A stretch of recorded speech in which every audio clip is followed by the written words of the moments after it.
सोचिए साल 2000, हाँ, जब दुनिया की नजरें इंटरनेट और नई टेक्नोलॉजी पर थीं, है ना? तब निवेश जगत का एक महारथी क्या खरीद रहा था? ईंटें, कालीन, इंसुलेशन, पेंट। जी हाँ, आज हम बर्कशायर हैथवे के उस साल के मतलब 2000 के चेयरमैन के खत की परतों को खोलेंगे और देखेंगे कि इस जाहिर तौर पर थोड़ी बोरिंग सी लगने वाली रणनीति के पीछे क्या गहरा नजरिया छिपा था। तो आज की इस खास चर्चा में हम बर्कशायर के 2000 के प्रदर्शन को देखेंगे, उनकी वो अनोखी अधिग्रहण यानी कंपनियों को खरीदने की रणनीति, और हाँ, निवेश के बारे में उनके विचार। और ये सारी बातें सीधे वॉरेन बफे के उस खत पर आधारित हैं जो उन्होंने अपने शेयरधारकों के लिए लिखा था। बिल्कुल। और हमारा मकसद सिर्फ ये बताना नहीं है कि क्या हुआ, बल्कि ये समझना है कि बर्कशायर ने उस दौर में काम कैसे किया, उनके फैसलों के पीछे की सोच क्या थी, और क्या निवेश के वो सिद्धांत, वो प्रिंसिपल्स आज भी उतने ही कारगर हैं। ये एक तरह से उनके बिजनेस करने के तरीके और उनकी सोच की गहराइयों में उतरना है। तो चलिए फिर शुरू करते हैं, सीधे मुद्दे पर आते हैं। परफॉर्मेंस साल 2000 बर्कशायर के लिए कैसा रहा? खत बताता है कि उनकी बुक वैल्यू पर शेयर वो 6.5% बढ़ी। अब सुनने में शायद ये बहुत ज्यादा ना लगे। हाँ, 6.5% अपने आप में शायद उतना आकर्षक ना लगे, लेकिन उस साल S&P 500 इंडेक्स 9.1% गिरा था, तो उस हिसाब से तो ये काफी अच्छा प्रदर्शन था। बिल्कुल, रिलेटिव परफॉर्मेंस बहुत मजबूत थी। पर इससे भी ज्यादा चौंकाने वाली बात तो उनका लंबा रिकॉर्ड है 1965 से 2000 तक, मतलब 36 साल बुक वैल्यू औसतन 23.6% सालाना बढ़ी। ये तो कमाल ही है। उनका लक्ष्य क्या रहता है आमतौर पर? क्या वो हमेशा इतना ऊंचा टारगेट रखते हैं? नहीं, देखिए, उनका बताया गया लक्ष्य हमेशा से S&P 500 से थोड़ा बेहतर करना रहा है। सुनने में ये बड़ा मामूली लगता है ना? हाँ, मतलब सिर्फ थोड़ा बेहतर। हाँ, लेकिन जैसा उनके 36 साल के आंकड़े दिखाते हैं, लंबे समय में ये थोड़ा बेहतर प्रदर्शन एक बहुत बहुत बड़ा फर्क पैदा कर देता है। कंपाउंडिंग का जादू। इसे हासिल करने के लिए वो 3 मुख्य बातों पर जोर देते हैं। पहला, हर साल कुछ अच्छे बिजनेस बर्कशायर से जोड़ना। दूसरा, जो बिजनेस उनके पास पहले से हैं, उनकी असली कीमत, जिसे वो इंट्रिंसिक वैल्यू कहते हैं, उसको बढ़ाना। और तीसरा, ये ध्यान रखना कि कंपनी के कुल शेयरों की संख्या ज्यादा बढ़ने ना पाए। अच्छा, और साल 2000 तो अधिग्रहण मतलब एक्विजिशन के मामले में जबरदस्त व्यस्त रहा। खत के मुताबिक करीब $8 अरब खर्च किए गए, वो भी ज्यादातर कैश में। हाँ, काफी बड़ी रकम थी उस समय के हिसाब से। और जैसा हमने शुरू में कहा, पैसा गया ईंट, एक्मे ब्रेक, कालीन, शॉ इंडस्ट्रीज, पेंट, बेंजामिन मोर, इंसुलेशन, जॉन्स मैनुअल, यहां तक कि फर्नीचर किराए पर देने वाली कॉर्ट और काउबॉय बूट्स बनाने वाली जस्टिन इंडस्ट्रीज में भी। मतलब टेक्नोलॉजी के उस तूफान में ये वाकई एक अलग ही रास्ता था। बिल्कुल अलग, एकदम जमीनी बिजनेस। खत में उनके खरीदने के तरीके का जिक्र भी है। हम बस फोन उठाते हैं। सुनने में तो ये बड़ा आसान लगता है, लेकिन क्या अरबों डॉलर के सौदे वाकई इतने सीधे होते हैं? पर्दे के पीछे क्या चल रहा होता है? हाँ हाँ, हम बस फोन उठाते हैं, ये उनकी सादगी दिखाता है, पर इसके पीछे कई परतें हैं, जाहिर है। खत 2 मुख्य आर्थिक वजहें बताता है कि उस साल इतने सारे सौदे क्यों हुए। पहली, कि कई कंपनियों के मालिक अपने उद्योगों में, कह सकते हैं, मंदी का डर देख रहे थे, इसलिए वो बेचने को तैयार थे। अच्छा। बर्कशायर को इससे फर्क नहीं पड़ता, क्योंकि वो उतार चढ़ाव को बिजनेस का हिस्सा मानते हैं। वो लंबी रेस के घोड़े हैं। दूसरी वजह थी जंक बॉन्ड बाजार का सूख जाना। अच्छा, जंक बॉन्ड मार्केट सूखने का क्या मतलब हुआ आम भाषा में? इसका क्या असर पड़ा? देखिए, कुछ खरीदार होते हैं जिन्हें फाइनेंशियल बायर्स या LBO ऑपरेटर्स कहते हैं। ये वो खिलाड़ी थे जो बहुत सारा उधार लेकर कंपनियां खरीदते थे। अक्सर कमजोर कंपनियों के बॉन्ड, जिन्हें जंक बॉन्ड कहते हैं, उनके जरिए पैसा जुटाते थे। जब 2000 के आसपास ये उधारी का नल, कह लीजिए, बंद हो गया, तो ये खिलाड़ी मुकाबले से काफी हद तक बाहर हो गए। उन्हें पैसा ही नहीं मिल रहा था। ओके, समझ गया। तो कॉम्पिटिशन कम हो गया बर्कशायर के लिए? हाँ, बिल्कुल। अब क्योंकि बर्कशायर अपना कैश इस्तेमाल करता है, उनके लिए मैदान काफी हद तक साफ हो गया और मोल भाव करना भी आसान हो गया। लेकिन इससे भी ज्यादा महत्वपूर्ण बात यह है, जो खत में भी लिखी है, कि बर्कशायर अक्सर बेचने वालों के लिए पसंदीदा खरीदार, बायर ऑफ चॉइस, क्यों बन जाता है? हाँ, ये दिलचस्प है। क्यों? वो इसलिए क्योंकि बर्कशायर मालिक से वादा करता है कि बिजनेस पहले की तरह चलेगा, मैनेजमेंट वही रहेगा, हेडक्वार्टर नहीं बदलेगा, कर्मचारियों के साथ अच्छा बर्ताव होगा। वो कंपनी खरीद कर उसके टुकड़े टुकड़े करने या सिनर्जी के नाम पर सब कुछ बदलने में यकीन नहीं रखते। ये उन मालिकों के लिए बहुत मायने रखता होगा जिन्होंने कंपनी खड़ी की है। बिल्कुल, जिन्होंने अपनी पूरी जिंदगी लगाकर वो बिजनेस खड़ा किया होता है। खत में इसकी तुलना एक बेशकीमती कलाकृति को नीलाम करने के बजाय एक सुरक्षित और सम्मानजनक घर देने से की गई है। वो उसे सहेज कर रखना चाहते हैं। ये वाकई दिलचस्प है कि वो सिर्फ पैसों के आगे नहीं देखते, बल्कि कंपनी की आत्मा, उसकी विरासत को भी अहमियत देते हैं। शायद यही वजह है कि लोग उन्हें बेचना पसंद करते हैं। अच्छा, तो बर्कशायर ने ये सब जमीनी कंपनियां खरीदी, लेकिन इन्हें खरीदने और चलाने के लिए पैसा कहाँ से आता है? यही शायद उनके बीमा कारोबार का जादू सामने आता है, खासकर फ्लोट के जरिए। बिल्कुल सही पकड़ा आपने। बीमा बर्कशायर का इंजन है और फ्लोट इस इंजन का सबसे कीमती ईंधन कह सकते हैं। आसान शब्दों में फ्लोट वो पैसा है जो बीमा कंपनी प्रीमियम के तौर पर लेती है, लेकिन क्लेम चुकाने से पहले कुछ समय तक अपने पास रखती है। अच्छा, मतलब जो पैसा हमारे प्रीमियम का होता है। हाँ, वही। इस बीच कंपनी उस पैसे को इन्वेस्ट कर सकती है और उससे कमा सकती है। मजे की बात यह है कि ये पैसा कंपनी का अपना नहीं है ना? ये कभी ना कभी क्लेम के रूप में चुकाना है, लेकिन जब तक नहीं चुकाना तब तक बर्कशायर इसे इस्तेमाल कर सकता है। ये बर्कशायर का छुपा हुआ हथियार है, दूसरों का पैसा जिससे वे सालों तक कमाते हैं। वाह, ये तो जबरदस्त है। हाँ, और सबसे अच्छी स्थिति तब होती है जब इस फ्लोट को रखने की लागत शून्य हो या नेगेटिव हो। नेगेटिव मतलब? मतलब बीमा बेचने से ही मुनाफा हो जाए, जिसे अंडरराइटिंग प्रॉफिट कहते हैं। तब तो पैसा भी मिला इस्तेमाल करने को और ऊपर से कमाई भी हुई। लेकिन अगर क्लेम्स और खर्चे प्रीमियम से ज्यादा हो जाएं, तो अंडरराइटिंग लॉस होता है और वही फ्लोट की लागत बन जाती है। साल 2000 में बर्कशायर का अंडरराइटिंग घाटा 1.6 अरब डॉलर था। उनके पास करीब 28 अरब डॉलर का फ्लोट था, तो इससे फ्लोट की लागत लगभग 6% आई। 6%? ज्यादा थी उनके हिसाब से। हाँ, खत कहता है कि ये उनके मानकों से ज्यादा थी, क्योंकि कई सालों तक उनकी औसत लागत लगभग शून्य रही है या कभी-कभी नेगेटिव भी। तो ये 6% लागत उस साल ज्यादा क्यों थी? और आपने कहा GICO, उनकी बड़ी ऑटो बीमा कंपनी, उसकी ग्रोथ भी धीमी पड़ गई थी, ऐसा क्यों हुआ? हाँ, GICO की रफ्तार धीमी होने की कई वजह बताई गई खत में। एक तो विज्ञापन पर भारी खर्च के बाद नतीजे उतने अच्छे नहीं आ रहे थे, मतलब डिमिनिशिंग रिटर्न्स। ओके। दूसरा, जो ग्राहक आसानी से ऑनलाइन या सीधे बीमा खरीदने वाले थे, उनमें से ज्यादातर को वो पहले ही जोड़ चुके थे, वो लो हैंगिंग फ्रूट वाली बात। तीसरा, नुकसान बढ़ने के कारण उन्हें बीमा देने के नियम, मतलब अंडरराइटिंग, सख्त करने पड़े।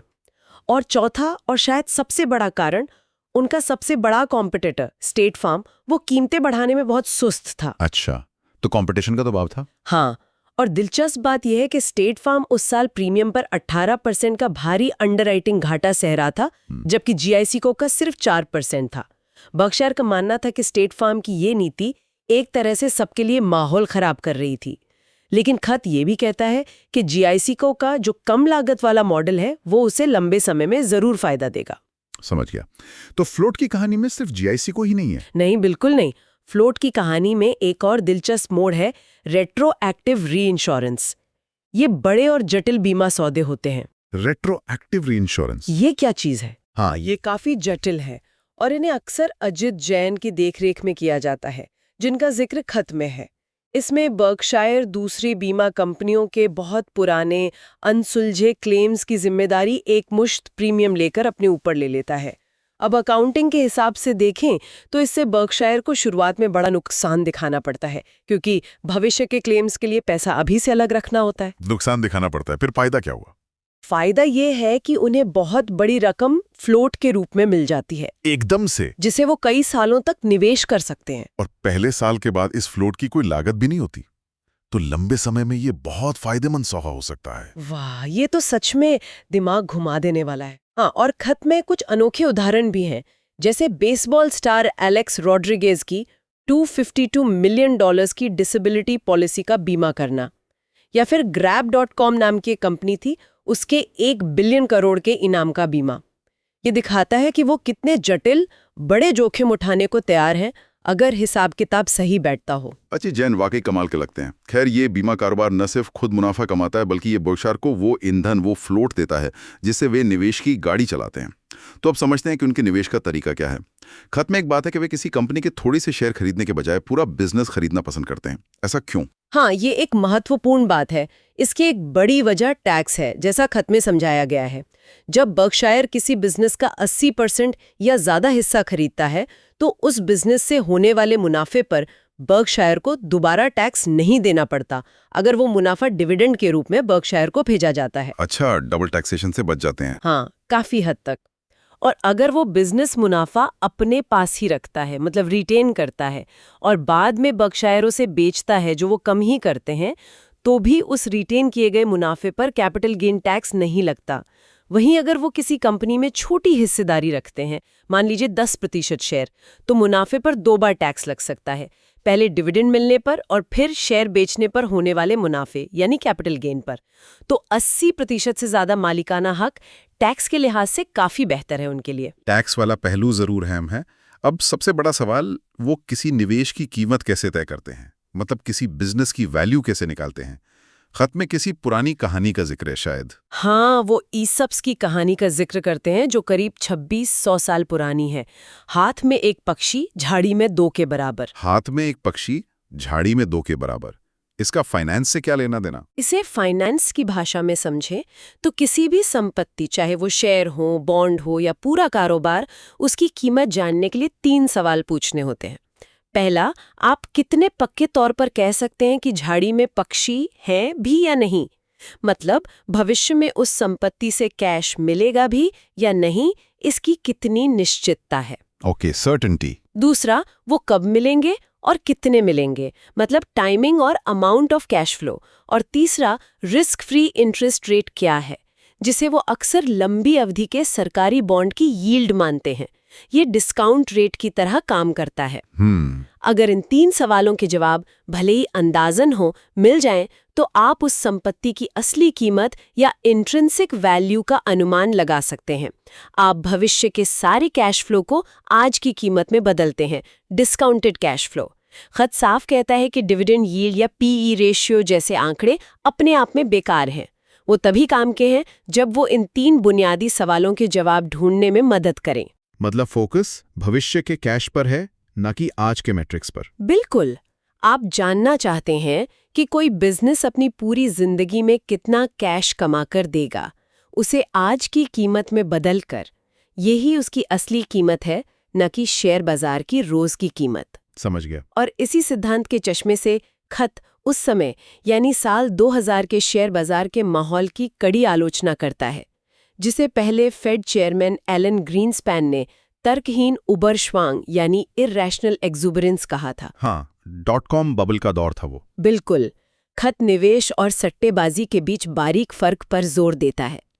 निवेश का ध्यान इस पर होता है कि संपत्ति भविष्य में कितना कमाएगी, जबकि सट्टेबाजी का ध्यान इस पर होता है कि अगला आदमी इसके लिए क्या कीमत देगा, चाहे संपत्ति कुछ कमाए या ना कमाए। Greater fool theory. हाँ, वही।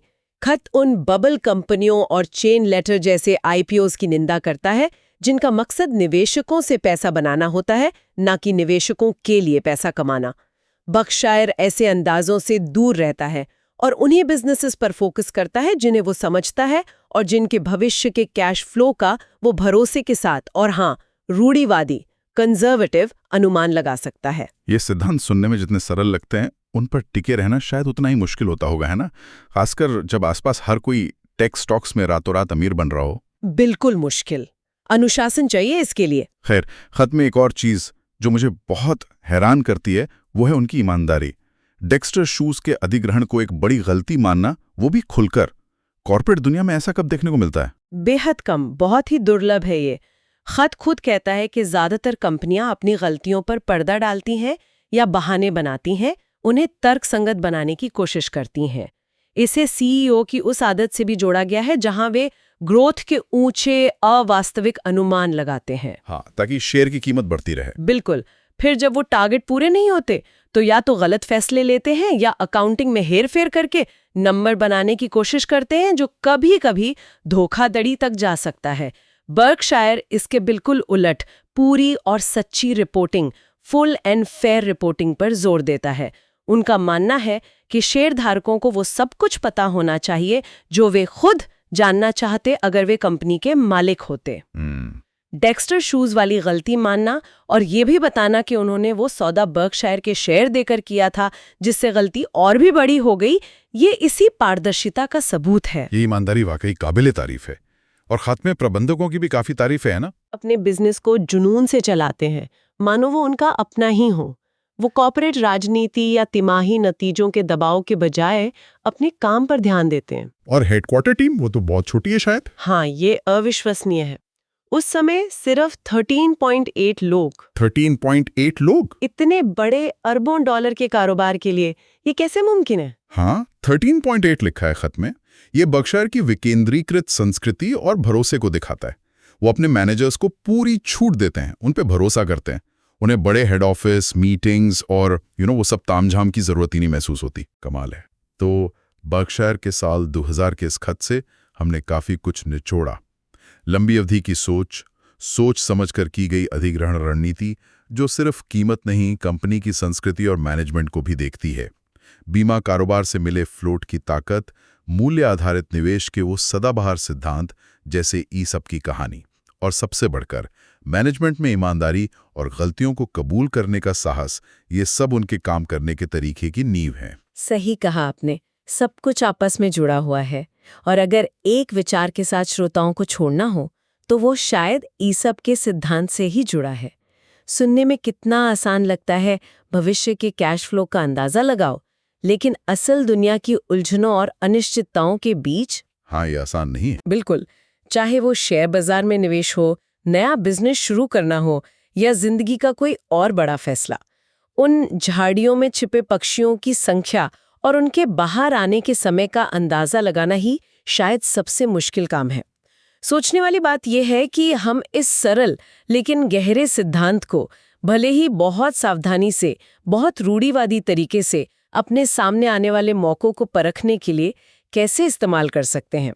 ये सवाल सोचने लायक है।